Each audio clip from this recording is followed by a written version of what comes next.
चुकी है चुनावी रणभेरी, अब होने वाला है शंखनाद।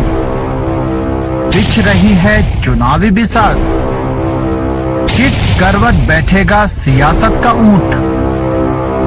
नेता नहीं जनता तय करेगी किसकी बनाएगी अपनी सरकार। चुनाव से पहले चुनाव की बात, हर दावेदार से कराएंगे आपकी मुलाकात। देखिए विधानसभा चुनाव पर चुनावी चर्चा आपके अपने चैनल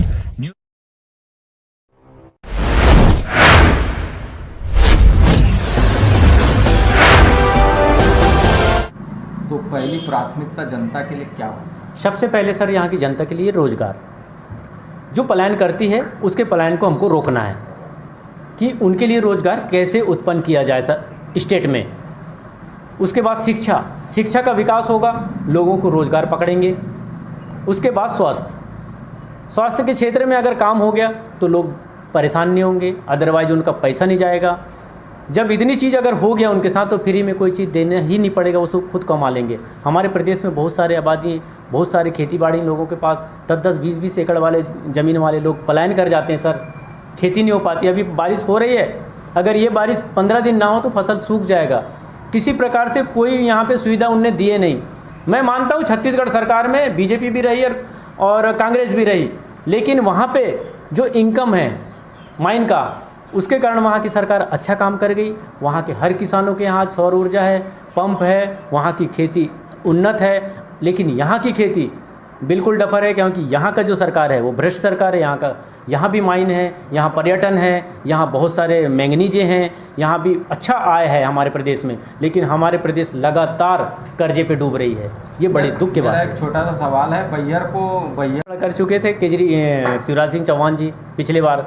अभी सभाएं ली, मलाजखंड आए, लामता आए, बालाघाट आए, बैयर आने की हिम्मत नहीं कर रहे हैं, क्योंकि वहाँ पे इनको क्या फेंकेंगे लोग, बयां तो नहीं कर सकता, कैमरा चल रहा है, उस डर के मारे ये बैयर नहीं आ रहे हैं। हो सकता है इस चुनाव में भी वो बैयर ना आए, क्योंकि इन्होंने पहले घोषणा कर चुकी थी जिला बनाने योग्य। फ्री शिक्षा और फ्री मेडिकल को लेकर केजरीवाल हमेशा आगे आए जी, और उन्होंने काफ़ी हद तक इसको लागू किया दिल्ली को, पंजाब में। तो आप अपना एक मुद्दा प्रदेश में ये रखेंगे कि फ्री शिक्षा होना चाहिए और फ्री मेडिकल। सर फ्री बिजली, फ्री शिक्षा और फ्री मेडिकल, इस पे सरकार हमारी ऐसे काम करती है। हम लोग सब पढ़े लिखे आए हैं, इसमें सब इनसे धक्का खा के आए हुए लोग हैं। हम पूर्ण तरह समझ चुके हैं इस चीज़ को कि फ्री बिजली आएगा कैसे, फ्री शिक्षा आएगा कैसे, फ्री स्वास्थ्य आएगा कैसे। मेडिकल फ्री होना चाहिए। इसलिए होना चाहिए कि यहाँ की जो जनता है बहुत परेशान है। और सर इसमें ज़्यादा पैसा नहीं लगता फ्री करने के लिए, ये कमीशन को लगाएंगे। आज बिजली की कीमत 35 पैसा पर यूनिट है सरकारी, लेकिन इनका जो ठेकेदारी होता है तो वो चला जाता है 5-6 रुपया में, 1 रुपया से लेके 5-6 रुपये तक चला जाता है। इसी प्रकार स्वास्थ्य में सर इनकी कमीशन खोरी ना हो तो सरकारी दवाई बहुत कम में आती है। वह फ्री करने में हमको सरकार को भी ज़्यादा लोड नहीं पड़ता और राज्य सरकार को भी ज़्यादा भार नहीं पड़ता। उसको सबको देख करके कमीशन खोरी ख़त्म करके जल्दी से जल्दी लागू कर देते हैं हमारे सरकार में।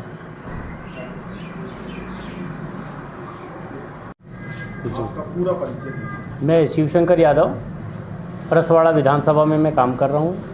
निवासी बैयर का रहने वाला हूँ। मैं परसवाड़ा से भी, मेरी ज़मीन जायदाद परसवाड़ा में भी है, परंतु मेरी वोट देने की जो वोटर आईडी में जो नाम है वो बैयर में है। आगामी 2023 परसवाड़ा विधानसभा को देखें जी, तो आप सबसे पहले किसे प्रबल दावेदार मानते हैं? किस पार्टी को ऐसा लगता है कि यहाँ से दावा कर सकती है और वो सफल होगा? सर देखिए, पार्टी तो सब कहते कि मैं दावेदार हूँ, मैं प्रबल हूँ। प्रबल इस समय यहाँ की जनता है। जनता समझ चुकी है कि राजनीति ही हमारा एक अमूल्य अंग है कि हमको कहाँ से कहाँ तक उठा सकती है, बिठा सकती है। हमारे जितने भी कार्य होते हैं वो राजनीति से संबंधित हैं। हमारी योजनाओं को लेकर, खेती को लेके और रोज़गार को लेके, हमारे बच्चों के भविष्य को लेके, हर चीज़ जो है राजनीति से ही जुड़ी हुई है। 2023 विधानसभा परसवाड़ा को देखा जाए तो शिवशंकर यादव जी हैं, वो क्या मुद्दे लेके आम जनता के पास जाएंगे? सर हम लोग राजनीति में आना नहीं चाहते थे। इसी प्रकार से जैसे केजरीवाल की पार्टी, आम आदमी पार्टी हमारी जो 10 साल से पनपी और आज राष्ट्रीय पार्टी के रूप में उभर चुकी है, वो यही कारण है कि बीजेपी कांग्रेस की जो दलगत राजनीति है, छोटे छोटे दलों की जो राजनीति है, उस राजनीति से निकल करके सारे लोग आए हैं। हम अभी यहाँ 0 पे खड़े हैं, लेकिन हम गांव में जब जाते हैं तो हम 0 पे नहीं हैं, हम 50 पार कर चुके हैं। इनको डर लगने लगा है। हमारे केजरीवाल जी जब फरवरी मार्च में भोपाल में एक आम सभा लिए थे और मध्य प्रदेश में 200 सीटों में लड़ने के लिए आगाज़ किए थे वहाँ से, तो उन्होंने बोला था कि हम पंजाब में और दिल्ली में ये योजना दे रहे हैं और हमारे यहाँ पे 2500 रुपया पेंशन है, वृद्धा पेंशन, विकलांग पेंशन और माता बहनों को 1500 रुपये दिया जाता है जो गरीबी रेखा के नीचे हैं, उनकी जीवन यापन के लिए।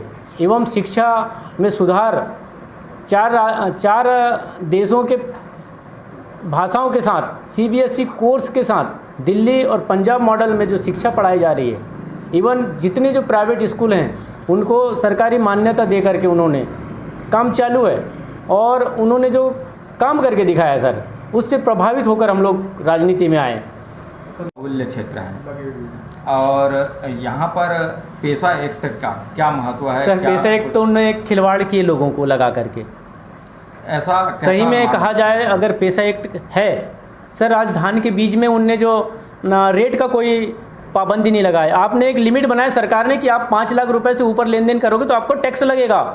इसी प्रकार से बीज में उनका कोई दायरा बनाए सर? नहीं बनाए। जो धान पिछले साल 500-600 रुपये बोरी बिकती थी, आज वो 1000 रुपया पैकेट के हिसाब से मिल रहा है किसानों को। पैसा एक्ट के तहत क्या उसमें 40% नहीं दे सकते थे इनको? इनने जल जंगल ज़मीन तुम्हारा बोल दिए। क्या ज़मीन इस बार जब डिपो में लकड़ी गया और जितने यहाँ जलाऊ लकड़ी बटी, क्या उसका कोई ब्यौरा इनने दिए कि किसानों को कितना 40% में हमने कितने फ़ायदा पहुँचाए? ऐसा कोई भी आंकड़ा बता दे सर जो कि किसान को पैसा एक्ट के तहत इनने 40% देने की बात कही थी और उसमें अगर कोई दिया होगा तो ये एक भी ऐसी मुद्दा बता दें, ऐसी कोई योजना बता दें किसानों को कि हमने ये तुमको दिए। लॉ एंड ऑर्डर के बारे में क्या कहना है? लॉ एंड ऑर्डर तो सर बिल्कुल डफर है यहाँ, डमिश है। इसलिए डमिश है कि इनके इशारे से अगर कोई अभी जाएगा, मंत्री जी का फ़ोन आएगा, कोई अहदे वाले का फ़ोन आएगा, आपके FIR भी नहीं होगी। ये व्यवस्था है लॉ एंड ऑर्डर की यहाँ पे।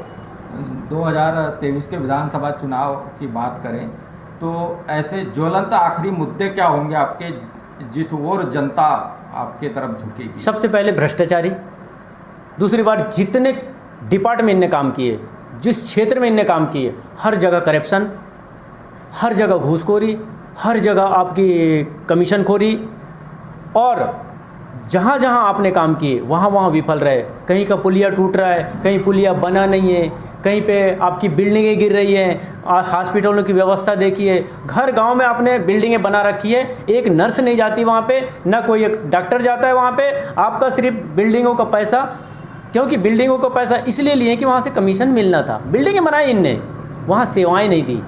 हर पंचायत में इनके यहाँ बिल्डिंगें हैं, अभी कोई वहाँ इलाज बता दें। इस मुद्दे को लेकर हम चुनाव लड़ेंगे। इनकी सारी योजनाएं फेल हैं। इनने जो PM ग्राम सड़क योजना बनाए, कितने सारे रोड टूट गए, कितने रोड़े गायब हैं, ये सब चीज़ का मुद्दा आम आदमी पार्टी उठाएगी। और अभी न्यूज़ में आए थे और डिबेट किए थे हमारे मुखिया केजरीवाल जी। उन्होंने बोले थे कि अगर 24 घंटे के लिए अगर हमको ED और CBI दे दें तो वाकई 50% लोग बीजेपी के जेल में जाएंगे और इनके 50% लोगों के पैर जेल पे हैं। मेरा आखिरी सवाल आपसे कि अगर मध्य प्रदेश पर पलायन की एक बड़ी समस्या है जी, रोजगार की एक समस्या है, स्वास्थ्य को लेकर एक बड़ी समस्या है। यहाँ के मंत्री बोलते हैं हम बिना विकास यात्रा कर रहे हैं, ये कर रहे हैं, वो कर रहे हैं। आप इसे कहाँ तक सफल मानते हैं? सर ये देखिए, काफ़ी लंबे समय से कांग्रेस को समय मिला यहाँ पे, बीजेपी को समय मिला यहाँ पे,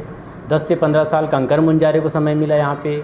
इस विधानसभा की बात करता हूँ मैं, तो इस विधानसभा में इवन सारे मध्य प्रदेश में इन लोगों ने जनता को चूतिया बनाने के लिए के सिवा और कोई काम नहीं किया। ये जनता समझ नहीं रही है। जनता को चुनाव के समय इन लोग लुभावने प्रलोभन देते हैं, पैसे देते हैं। सर मैं दावे के साथ कहता हूं, अगर बगैर पैसे के ये चुनाव लड़ लें, जैसे केजरीवाल की पार्टी, आम आदमी पार्टी जो चुनाव लड़ती है, मुद्दों पे लड़ती है, अगर ऐसे चुनाव ये लड़ लें तो इनके पास कुछ भी नहीं बचा इस समय, कुछ भी नहीं बचा है बताने के लिए, और ये ग्राउंड में खड़े भी नहीं हो पाएंगे। हमारे यहाँ मंत्री जी हैं नानू कावरे जी, आज यहाँ पे बालाघाट हो, परसवाड़ा हो या लामता हो, सर यहाँ पे एक भी हॉस्पिटल में ऐसे कोई सेवा की व्यवस्था नहीं है, ऐसी कोई इलाज की व्यवस्था नहीं है। अभी हॉस्पिटल में जाएंगे हम तो ब्लड टेस्ट के लिए, पेशाब टेस्ट के लिए 200 प्रकार के टेस्ट होते हैं हमारे, जो हम मोहल्ला क्लिनिक में करके दे रहे हैं दिल्ली में, ये एक भी इनके हॉस्पिटल पे नहीं है ये सुविधा। हम बाहर जाते हैं टेस्ट कराने, इनका डॉक्टर लिखता है बाहर जाइए टेस्ट करा के लाओ, तब तक पेशेंट की तो हालत ख़राब हो जाती है। ये व्यवस्था इनने कर रखी है, इसके खिलाफ हम चुनाव लड़ रहे हैं। ये मुद्दे हमारे शिक्षा में सर लगातार आप अभी उठा के देख लीजिए, शिक्षा के स्तर में आज सरकारी स्कूलों में एडमिशन नहीं जा रहे हैं। हर माँ बाप चाह रहे हैं हम प्राइवेट स्कूल में अच्छी शिक्षा दें, क्योंकि इनने शिक्षा व्यवस्था को लचर व्यवस्था बना के रख दिया।